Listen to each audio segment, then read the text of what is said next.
8. D. M. Nair அறிக்கையை படிக்க படிக்க ஏமாற்றமாக இருந்தது நீதிக்கட்சி தலைவர்களுக்கு. எத்தனை தீர்க்கமான சாட்சியங்கள். எத்தனை விளக்கமான அறிக்கைகள்.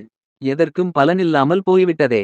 வகுப்புவாரி பிரதிநிதித்துவம் வேண்டும் என்ற நம்முடைய உயிர்நாடி கோரிக்கையை அறிக்கை கண்டுகொள்ளவில்லையே. அதிருப்தி. பலத்த அதிருப்தி. சோர்ந்து போய் நின்றனர் நீதிக்கட்சி தலைவர்கள். எதிர்த்து பேசக்கூட வாய்ப்பில்லாத வகையில் வாய்ப்பூட்டு போடப்பட்டுள்ளதை நினைத்து வேதனைப்பட்டார் டி. எம். நாயர்.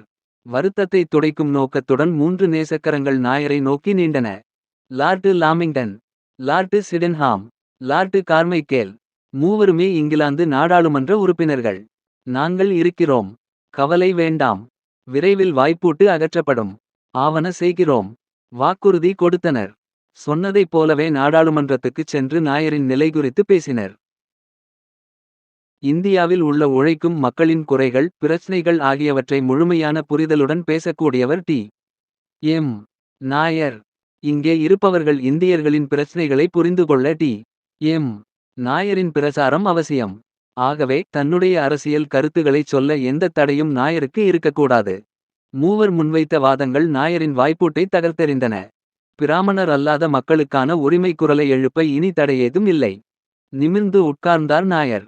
வகுப்புவாரி பிரதிநிதித்துவ முறையை அமல்படுத்துவதே பிராமணர் அல்லாத மக்களுக்கு விடியலை கொடுக்கும். இதை இங்கிலாந்து நாடாளுமன்ற உறுப்பினர்களுக்கு புரிய வைக்க வேண்டும். புரிய வைப்பேன். 3 நாடாளுமன்ற உறுப்பினர்களுக்கும் நன்றி கூறிவிட்டு தனது பிரசாரத்தை தொடங்கினார். 2 ஆகஸ்ட் 1918. இங்கிலாந்து நாடாளுமன்ற உறுப்பினர்களின் சிறப்பு கூட்டம் ஒன்றுக்கு ஏற்பாடு செய்யப்பட்டது. மக்கள் சாமானியர்கள் சபை பிரபுக்கள் சபை உறுப்பினர்கள் பலரும் அந்த கூட்டத்தில் கலந்து கொண்டனர். நீதிக்கட்சியின் கொள்கைகள் கோட்பாடுகள் கோரிக்கைகள் எதிர்பார்ப்புகள் பற்றி பேசினார் நாயர். முக்கியமாக மாண்டேகு செம்ஸ்போர்ட் அறிக்கையில் இருக்கும் பல அம்சங்கள் வரவேற்கக்கூடியதுதான். இருப்பினும் தென்னிந்தியாவில் வாழும் பிற்படுத்தப்பட்ட சமூகங்களுக்கு வகுப்புவாரி பிரதிநிதித்துவ அடிப்படையில் சமூக நீதி வழங்க மாண்டேகு செம்ஸ்போர்ட் அறிக்கை தவறிவிட்டது. அந்த அறிக்கை பிராமணர்களுக்கு சாதகமாகவே இருக்கிறது.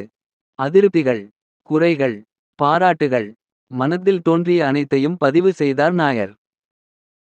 மேடைகளில் பேசுகிறோம். அரங்குகளில் பேசுகிறோம். வேறு என்ன வாய்ப்புகள் இருக்கின்றன. பத்திரிகை. லண்டனில் நிறைய பத்திரிகைகள் இருக்கின்றன.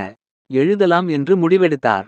Edinburgh review daily telegraph spectator என்று பல பத்திரிகைகளில் எழுதும் வாய்ப்புகள் உருவாக்கிக் கொண்டார்.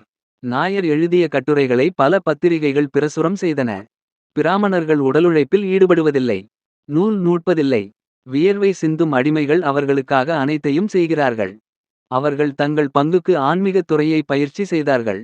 மாண்டேகு செம்ஸ்போர்ட் சீர்திருத்தம் அமலுக்கு வருமானால் சாதி உயர்வை பேணிக் காத்துவரும் பிராமணர்கள் கையில் அதிகாரம் ஒப்படைக்கப்பட்டு அதன் விளைவாக மனு மீண்டும் செயல்வடிவத்துக்கு வரும் வாய்ப்புகள் உருவாகும். மேடைகளிலும் பத்திரிகைகளிலும் பிராமணர் அல்லாதாரின் உரிமைகள் குறித்தும் பிராமணர்களின் ஆக்கிரமிப்புகள் குறித்தும் நாயர் முழங்கிய நாயர் லண்டன் பயணத்தை முடித்துக்கொண்டு இந்தியா திரும்பினார்.